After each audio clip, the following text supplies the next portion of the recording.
Welcome to taste of Chennai. இன்றைக்கி வந்து ரொம்ப டிஃப்ரெண்ட் அண்ட் ரொம்ப டேஸ்டியான பப்பாயா புட்டிங் எப்படி செய்கிறதான் பார்க்க போகிறோம். இப்போ வாங்க ஸ்டார்ட் பண்ணலாம்.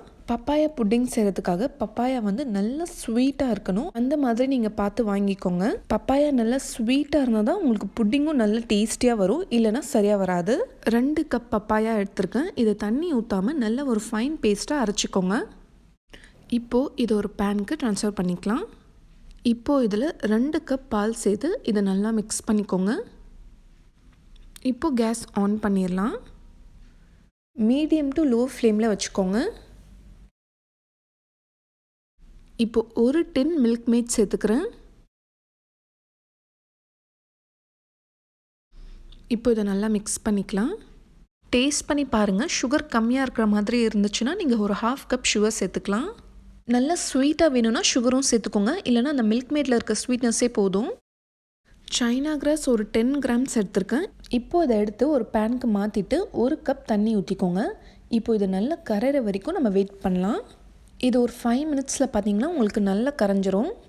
சைனா கிராஸ் நல்லா மெல்ட் ஆனதுக்கப்புறம் இப்போ இதை எடுத்து நம்ம புட்டிங்கில் மிக்ஸ் பண்ணிக்கலாம். இப்போ இதில் மிக்ஸ் பண்ணிவிட்டு உடனே இதை சுவிட்ச் ஆஃப் பண்ணிடுங்க. இப்போது இதை ஒரு மோல்க்கு நம்ம மாற்றிக்கலாம்.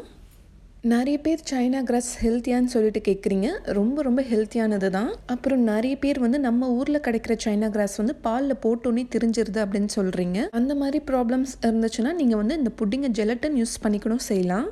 இந்த புட்டிங் செய்கிறதுக்கு மெஷர்மெண்ட்ஸ் ரொம்ப இம்பார்ட்டன்ட். ஸோ கரெக்டாக ஃபாலோ பண்ணுங்கள். நான் 2 கப் பப்பாயா எடுத்ததால் குவான்டிட்டி எனக்கு நிறையவே வந்துருச்சு. நீங்கள் ட்ரை பண்ணும்போது கம்மியான குவான்டிட்டி வேணும்னா ஜஸ்ட் ஒரு 1/2 கப் பப்பாயா இல்லைனா 1 கப் பப்பாயா மட்டும் யூஸ் பண்ணி பாருங்கள்.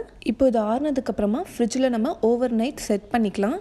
இது வந்து நீங்கள் ஃப்ரிட்ஜில் தான் வைக்கணும், ஃப்ரீசரில் வைக்கக்கூடாது. ஃப்ரிட்ஜில் வைக்காமல் இதை செய்ய முடியுமான்னு நிறைய பேர் கேட்டிருந்தீங்க. இது வந்து ஃப்ரிட்ஜில் வைக்காமல் வெளியில் வச்சாலுமே செட் ஆயிரும். ஃப்ரிட்ஜில் வைக்காமல் வெளியில் வைக்கிறதால பட் ஒரே நாள்லேயே நம்ம சாப்பிட்டு முடிச்சிடணும், இல்லைனா கெட்டு போயிடும். இப்போ ஓவர் நைட் ஃப்ரிட்ஜில் புட்டிங் நல்லா செட் ஆனதுக்கப்புறமா இப்போ வெளியில் எடுத்து வச்சுருக்கேன்.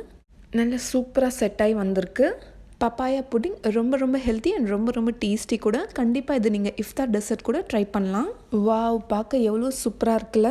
இந்த ரெசிபி உங்கள் எல்லாருக்குமே ரொம்ப பிடிச்சிருக்கும்னு நம்புறேன். ஸோ பிடிச்சிருந்தால் லைக் பண்ணுங்கள், உங்களோட ஃப்ரெண்ட்ஸ் அண்ட் ஃபேமிலி எல்லாருக்குமே ஷேர் பண்ணிக்கோங்க. இந்த மாதிரி இன்ட்ரெஸ்டிங்கான ரெசிபிஸ்க்கு நம்ம சேனல் டேஸ்ட் ஆஃப் சென்னையை மறக்காமல் சப்ஸ்கிரைப் பண்ணுங்கள். நாளைக்கும் இதே மாதிரி வேறொரு இன்ட்ரெஸ்டிங்கான வீடியோவில் சந்திக்கிறேன். தேங்க்யூ ஸோ மச் ஃபார் வாட்சிங்.